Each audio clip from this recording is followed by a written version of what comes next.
Praise the Lord. आप सबको जय मसीह की। आज की सुंदर शाम में मैं आप सब भाई बहनों का स्वागत करती हूँ। मैं आशा करती हूँ कि आप सुबह शाम की प्रार्थनाओं से आशीषित हो रहे हैं।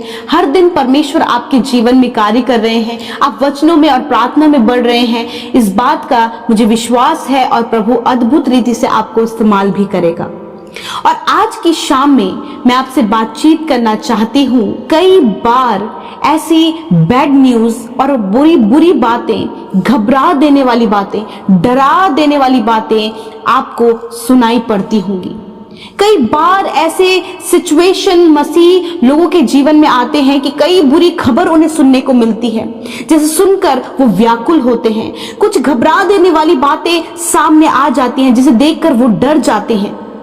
परंतु आज मैं आपको उत्साहित करना चाहती हूं कि जब ऐसी बुरी बातें, डरा देने वाली बातें, घबरा देने वाली बातें या फिर मायूस करने वाली बातें आपके जीवन में आए, तो आपका रिस्पॉन्स क्या होना चाहिए, किस प्रकार से उस स्थिति में हमारा रिस्पॉन्स होना चाहिए, हमें क्या उस समय करना चाहिए। हम आज परमेश्वर के वचन से इस बात को सीखेंगे।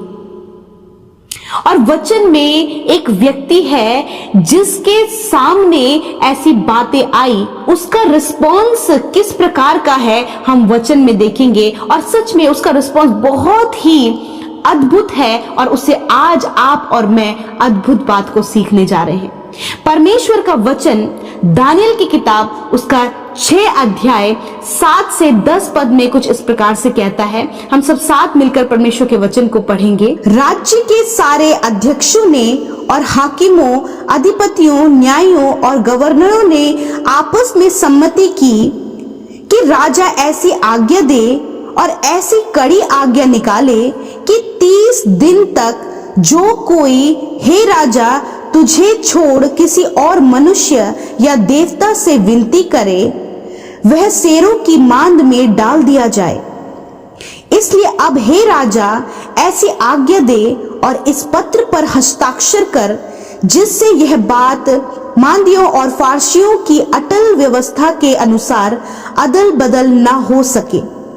तब दारा राजा ने उस आज्ञा पत्र पर हस्ताक्षर कर दिया। जब दानियल को मालूम हुआ उस पत्र पर हस्ताक्षर किया गया है, तब वह अपने घर में गया। जिस उपरोठी कोठरी की खिड़की यरूशलेम के सामने खुली रहती थी, वह अपनी रीति के अनुसार जैसा वह दिन में 3 बार अपने परमेश्वर के सामने घुटने टेक कर प्रार्थना और धन्यवाद करता था, वैसे ही तब भी करता रहा। आमीन, हालेलुया। यहां पर हम देखते हैं कि जब सारे अध्यक्षों ने, गवर्नरों ने और अधिपतियों ने मिलकर ऐसी सम्मति की और राजा से इस बात को कहा कि ऐसी कड़ी आज्ञा निकाल, इस 30 दिनों तक कोई भी तुझे छोड़ किसी मनुष्य या किसी देवता से विनती ना करे। ऐसी आज्ञा निकाल, ऐसी कड़ी आज्ञा निकाल। राजा ने भी इसकी आज्ञा दी और उसने उस पत्र पर हस्ताक्षर कर दिया कि जो कोई इस आज्ञा का उल्लंघन करेगा, जो कोई इस आज्ञा को तोड़ेगा, उसे शेरों की मांद में डाल दिया जाएगा। और जब ये बात दानियल को मालूम हुई और दानियल तक जब ये बात पहुंची गई, तो दानियल का रिस्पॉन्स हम 10 पद में देखते हैं कि दानियल को जब ये मालूम हुआ तो उसने क्या किया, उसने अपने घर में जाकर अपने घुटनों को टेक कर परमेश्वर से प्रार्थना किया। वो घबराया नहीं, वो डरा नहीं, वो चिंतित नहीं हुआ, वो व्याकुल नहीं हुआ।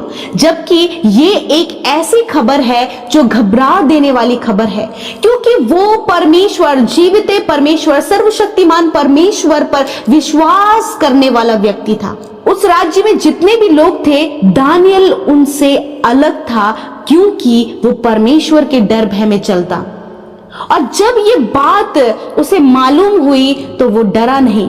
उसने अपनी रीति के अनुसार, जिस प्रकार वो हर दिन में 3 बार परमेश्वर के सामने घुटने टेक कर प्रार्थना करता, वैसे ही उस दिन भी जब वो बात उस तक पहुंची तो उसने वैसा ही किया। हम देखते हैं कि यदि आप और मैं हम अगर दानियल के जगह होते तो शायद हमारा रिस्पॉन्स इस प्रकार का नहीं होता कि हम तुरंत जाकर वही बिल्कुल उस पर रिस्पॉन्स नहीं करते और परमेश्वर से प्रार्थना करते। परंतु आज मैं आपको उत्साहित करना चाहती हूं कि जब आपके जीवन में कोई ऐसी बात आए जो आपको घबरा दे, आपको डरा दे, या फिर आपको लगे कि कहीं इससे कोई हानि ना हो जाए या फिर कोई नुकसान ना हो जाए, कोई बुरा समाचार आपके पास पहुंचे, तो इसी प्रकार जिस प्रकार दानियल ने इस बात पर रिस्पॉन्स किया वो मुझे बहुत ही ज्यादा पसंद आया कि उसने अपनी रीति के अनुसार परमेश्वर के सामने घुटने टेक कर प्रार्थना और धन्यवाद किया। वो वैसा ही करता रहा, उसमें कोई बदलाव नहीं आया, वो सोचने नहीं लगा, वो उस बात पर मनन करने नहीं लगा, क्योंकि उसे पता था और उन लोगों को भी पता था कि दानियल परमेश्वर से प्रार्थना करता है, दानियल परमेश्वर पर विश्वास करता है। परंतु दानियल ने उस बात पर रिस्पॉन्स नहीं किया। दानियल ने अपने परमेश्वर पर ध्यान किया, उसने प्रार्थना करने पर ध्यान किया। आज आपको और मुझे भी ऐसा ही रिस्पॉन्स अपने जीवन में लाने की आवश्यकता है। यदि हम अपने जीवन में इस बात को ऐसे रिस्पॉन्स करना यदि हम सीखें जैसे दानियल रिस्पॉन्स कर रहा है, वैसे यदि हम अपने जीवन में इसी प्रकार का रिस्पॉन्स तब करें जब कोई बुरी खबर, घबरा देने वाली बात, डरा देने वाली बात, निराश करने वाली बात आपके सामने आए, तो तब परमेश्वर का कार्य आपके और मेरे जीवन में अद्भुत रीति से होगा। क्योंकि प्रार्थना इतना ज्यादा इंपॉर्टेंट है कि प्रार्थना से ही हर एक बंधन टूटता है, प्रार्थना ही मसीह जीवन में बहुत ज्यादा महत्वपूर्ण है। इसलिए मैं आज आपको उत्साहित करना चाहती हूं, जिस प्रकार दानियल ने रिस्पॉन्स किया उसी प्रकार आप और मैं भी अपने जीवन में ऐसे ही रिस्पॉन्स करें जब वो परिस्थितियां जो बिल्कुल विपरीत हैं, जो बिल्कुल डिफरेंट है, उस समय आप और मैं इसी प्रकार से रिस्पॉन्स करें ताकि हम परमेश्वर के कार्यों को देख सकें। हालेलुया। हो सकता है कि आपके लिए मुश्किल हो, परंतु अपने लिए प्रार्थना करें कि प्रभु जब कोई ऐसी बात आए तो मैं सर्वप्रथम तेरे सम्मुख आ सकूं, तुझसे प्रार्थना कर सकूं, क्योंकि सॉल्यूशन सिर्फ तेरे पास है, उपाय तेरे पास है। मैं आशा करती हूं कि आप समझ गए हो सकता है कि आज आपको सुनने में बहुत सी बुरी खबर आपको सुनने में मिली हो, या फिर घबरा देने वाली बातें आज आपके सामने आई हो, डरा देने वाली बातें आज आपके सामने आई हो, या फिर कुछ बैड रिपोर्ट्स आपको सुनने को मिली हो।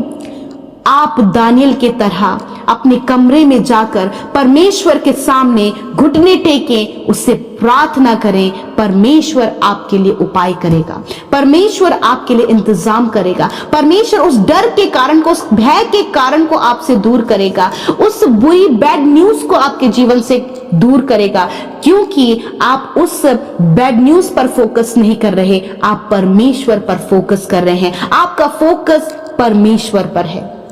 मैं आशा करती हूं कि आपने इस वचन के द्वारा आशीष पाई है।